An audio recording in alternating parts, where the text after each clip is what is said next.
Currently we are at Werribee Zoo, and these are the buses that will take us straight to where the animals are. And we are on queue waiting for our turn to hop on the bus.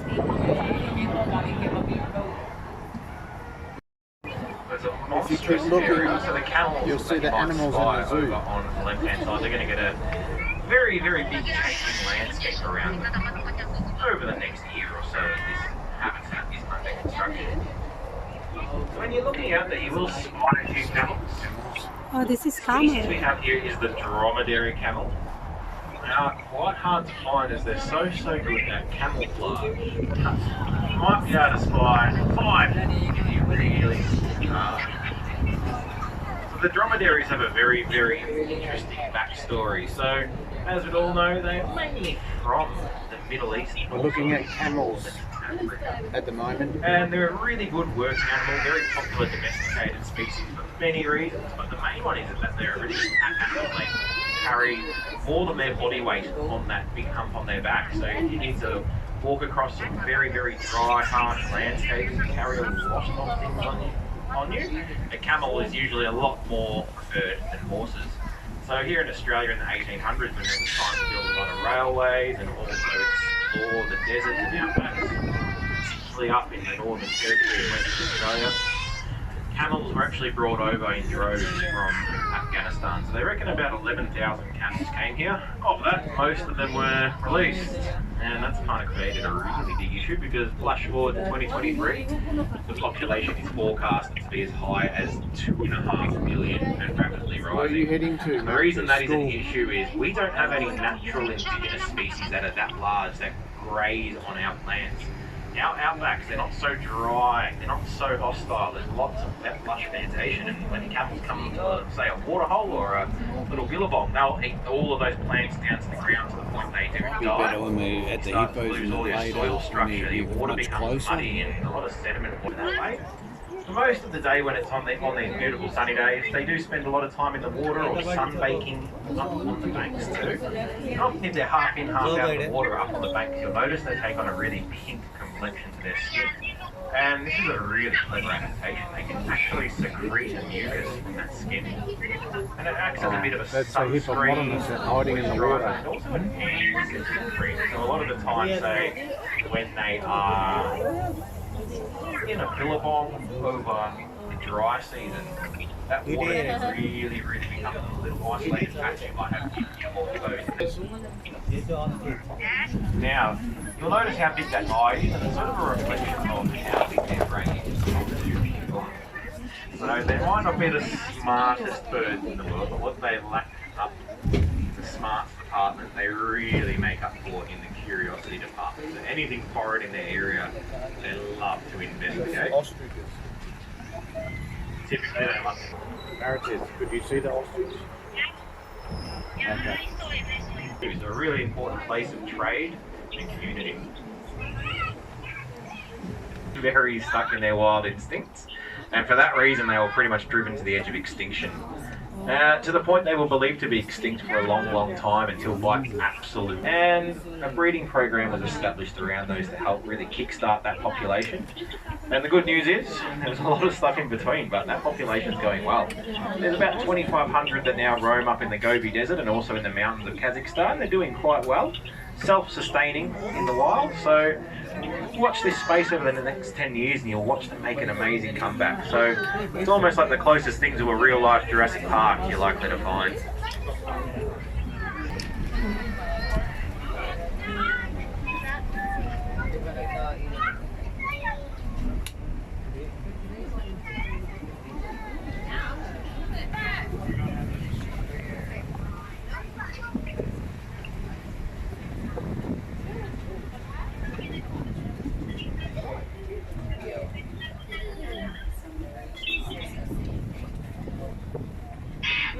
About 90 acres or nearly twice the size of Melbourne.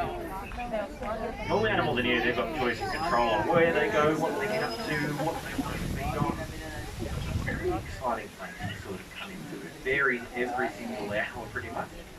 Sometimes you'll find all the animals up here at the top, sometimes they're down in the waterholes or the wetlands or the woodlands below. So we're going to go for a little bit of a drive and we'll see.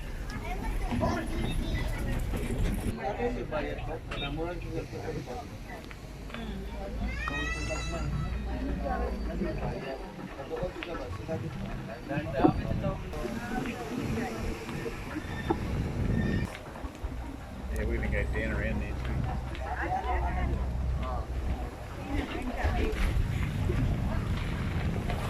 That's why they're black in colour, so they can actually blend into the backdrop of the savannah at night. They just want to have a full black silhouette, so that way they can't be seen.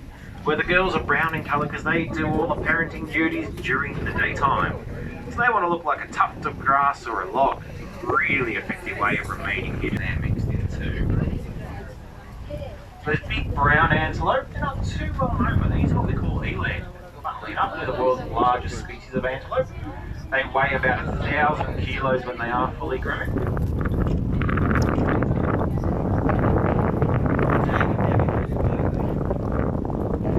Sitting down with those big horns, all white oryx with that beautiful sort of chestnut coloration on the front. Those are scimitar horned oryx. Now you might have got a quick glimpse of these at the start of the tour today.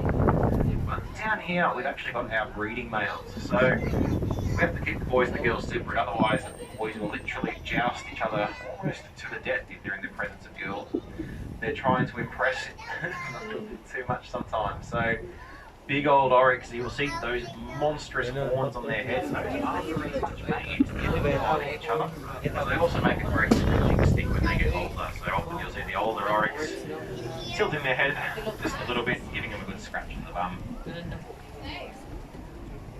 Now we've got a few zebra all around us over in this tree line. We've got a zebra crossing up on ahead of us, so hopefully I don't have to stop in time. Oh, I might. But if you have a look through the trees, you will spot a few babies as well. So we've got quite a lot of little ones. There's 3 zebras now that are under 2 months of old. So we've got a bit of a zebra crate. The really, really cool thing with zebra is when the mum gives birth, she normally waits for a really big storm to hit, and that's her cue to have that baby. They've got quite a long gestation period, upwards of out to 12 months. And if there's been no rain or a big storm in that 12-month period, once that's up, mum will wait a little bit longer. That's what happened a few weeks ago when we had a whole heap of little ones join us. With Kafaru, who is our current breeding mate. He's a sunlight rider. You can see he's having a bit of a little sniffer.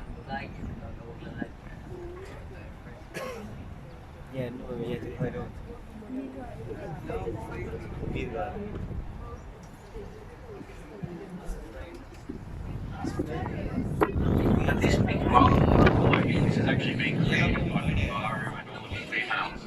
Pretty much it's just a really soft bit of earth, and they all slump that down, creating a nice wet patch where they can wallow in the mud. And while they do this, they're actually creating a really good part in the savannah ecosystem. So this soft area ultimately is what actually water in some of these species, just like water.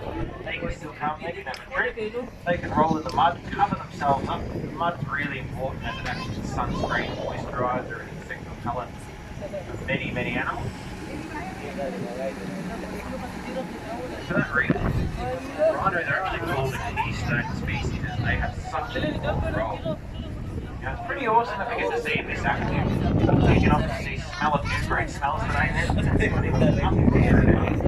Typically for most of the day you'll see rhinos taking it easy. They do love to graze on really, really short grasses.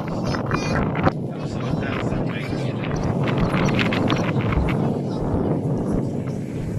when he wants to run, Kafaru can get some speed up. A big rhino like that can't run at over 60 kilometers an hour. You may have seen it on the news before. Yeah, they're in the safari buses. They do love to have a bit of a checks around. And if you would have our younger females have made it to get up. That fly on the front of the safari bus sometimes when she's feeling like a bit of a touch-up. She'll bail up the bus for a while, have a good scratch around. That big horn on their head is made out of keratin, just like our fingernails, it's always growing. And they can actually shape it how they like. So typically the big female rhinos normally have a longer, straighter horn. So that way they can guide their baby calf around. And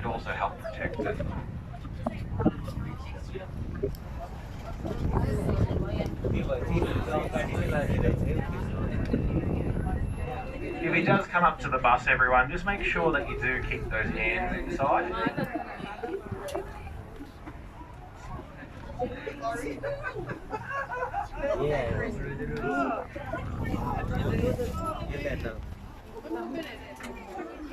Now just up ahead here we do have our giraffe. So you will see Jelani, Harold,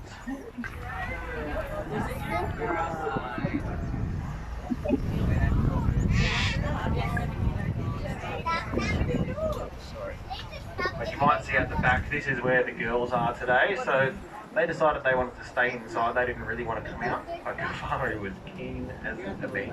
So The giraffes are so tall. so come on out, have a run around. But I think he's got enough energy for all three of them today.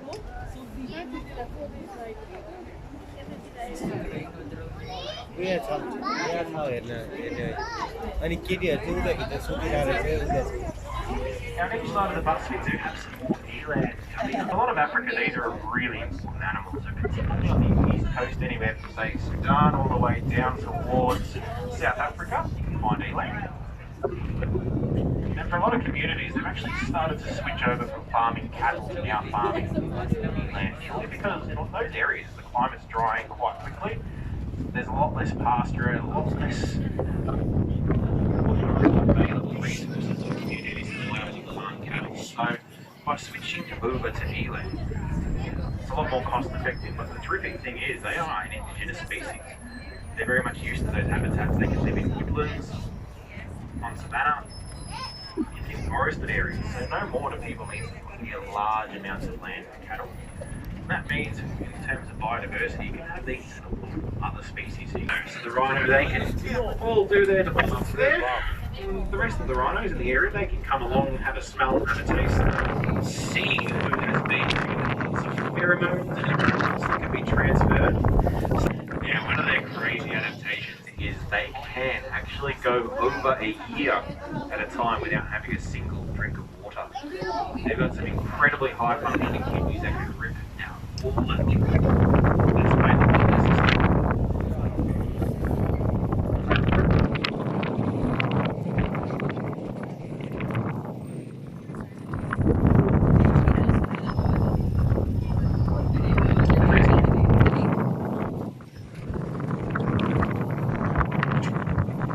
Those kidneys are so that they can actually get to the point when they go to the toilet, nothing but dust comes out because there's literally no liquid available in their system. And they keep their body temperature at nearly 47 degrees, so they hardly sweat, so there's not a drop of waste in that forest. But you'll see here, this is a great example of how communal it is. So, as we all are all aware, rhinos in the wild are really struggling, and they are one of the species that create these big water holes. And you can see we did manage to lose them in the wild. Water would become a lot more scarce for the things like the zebra, other animals, things like small birds and reptiles, and everything else that relies on it. We're going to start making our way back now, everybody. It's getting towards lunchtime for a lot of these guys, so I'm sure they're going to be keen to have a bit of a graze, find a few trees, overhang the fence, eat a few leaves.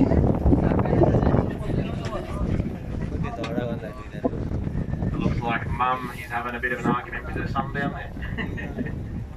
How cool is that?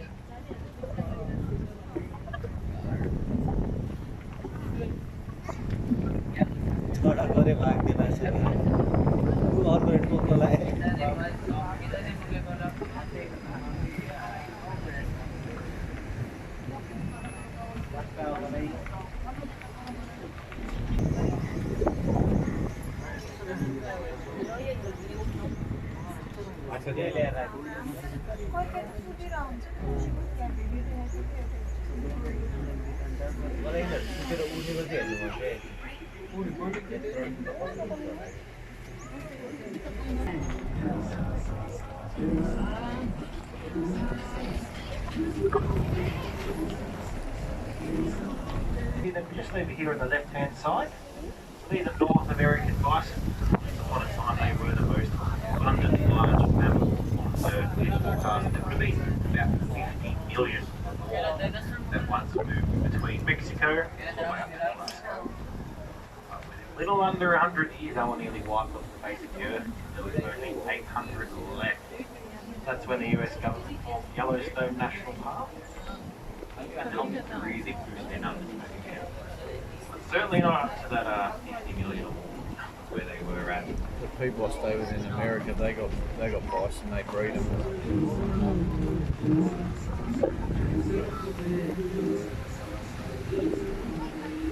Yeah. So hanging in around the tree line and along the back of the fence, you'll find some nyala. Now these are an African antelope, very, very secretive species. Now, in the wild, these are incredibly difficult to find as they are so good at hide and seek. So with that tan hide and those white stripes, they vanish. That silhouette broken up. They love to hide in the depth of the lighting underneath the trees and breathing. And then they'll bolt from a predator only very, very fast moment. And that is the exact opposite of the little black buck, which you can see.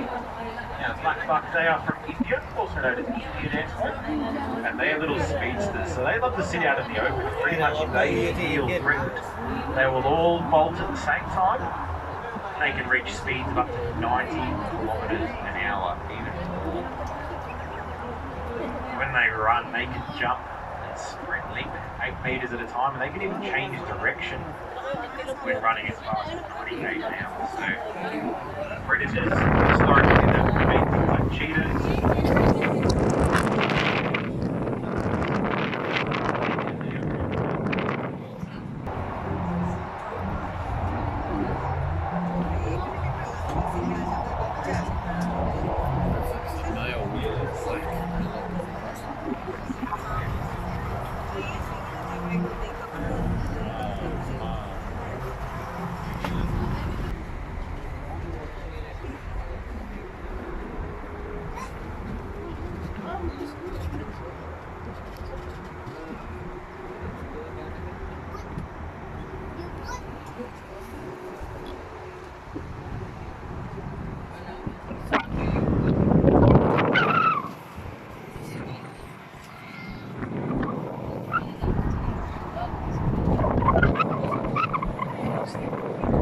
Back at the safari station, everyone. I wanted to say a massive thank you to everyone who has come out to Werribee Zoo today. So without people like yourselves coming and enjoying a fantastic day out, it would not be possible for us to help fight.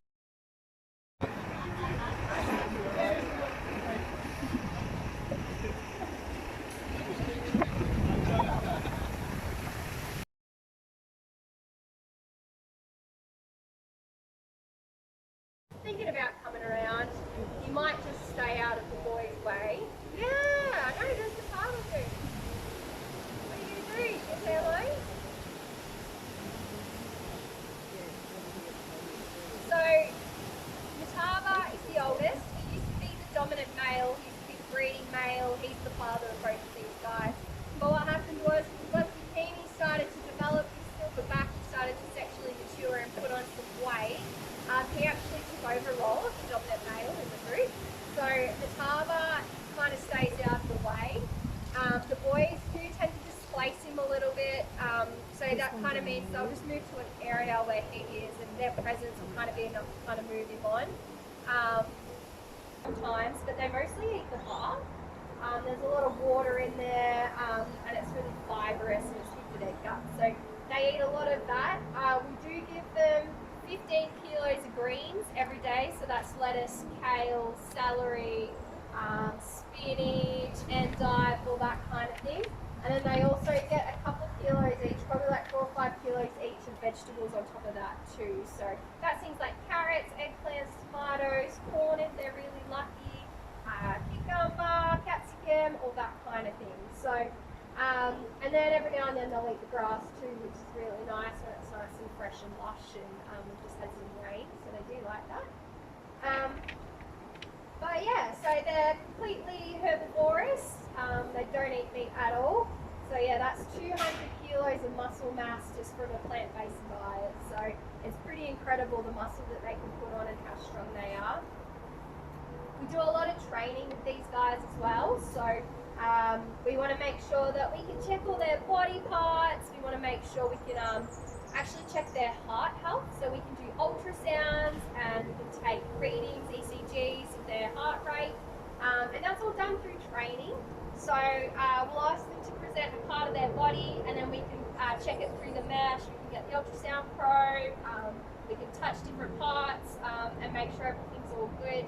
And they actually get rewarded for that. So they'll get like some walnuts, some peanuts. At the moment, they're really loving some sugar-free cordial, which is always a nice little treat. They're going to get a reward for it. And it's really fun and interesting for them.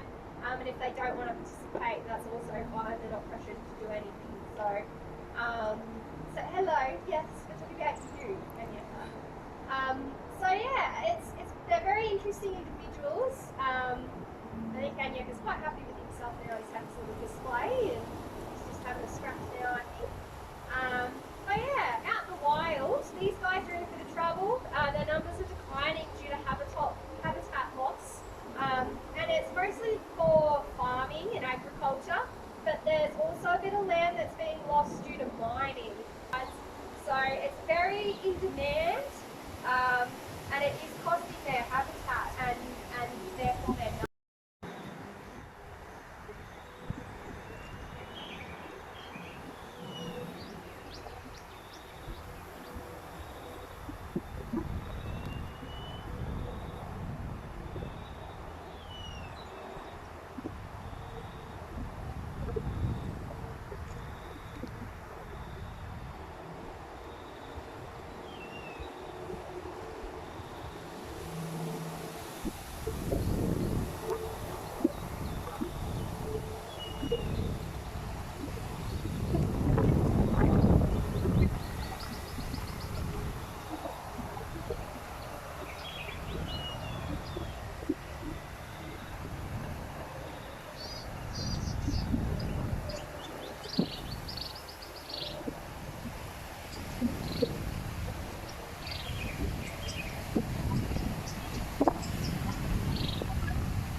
They're gone. Yeah, they're under the water.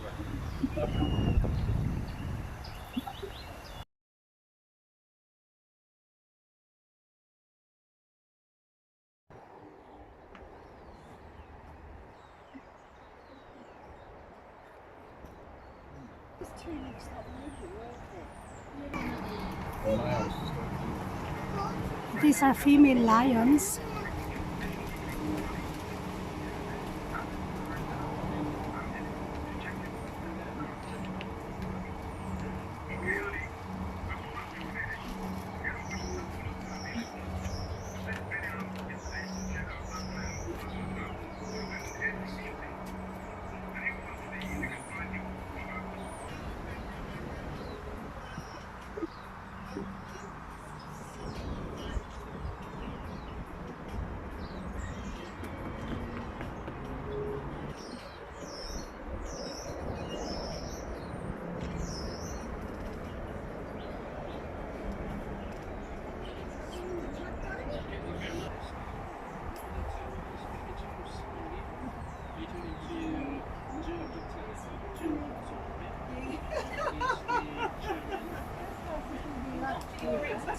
Uh-oh. She said she's going to ride on you, Barry. Now. So, She hates selfie sticks. We're going away, and she. Look this way, Lion. Stop sniffing at I think we're going to have babies soon. Oh! She's getting amorous. Yeah, I think he is. Oh, she's going to wee. Oh, he said, go away, I'm busy. Oh, look at him, itchy. She's not happy with us being there.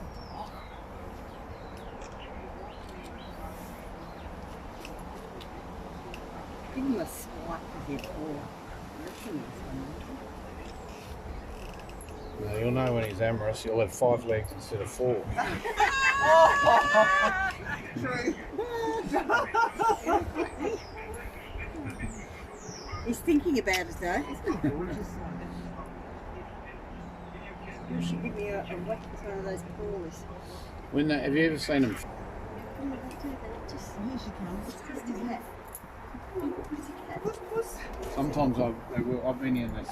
I was going to say, I wonder if they sit up there. Yeah. Yeah, that's it. And he's coming in and he's bending over. Ooh, that smells.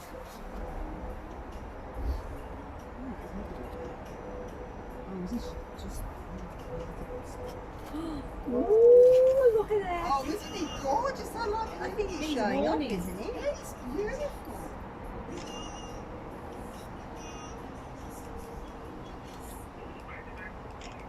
There he goes again. God, he must be bored or must have had a late night on the grog or something. No, it's just smelled her wee.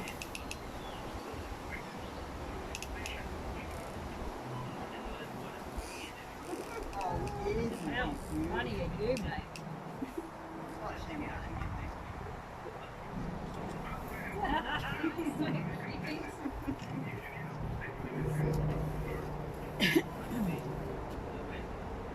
think that might do. Yeah. I think that might do.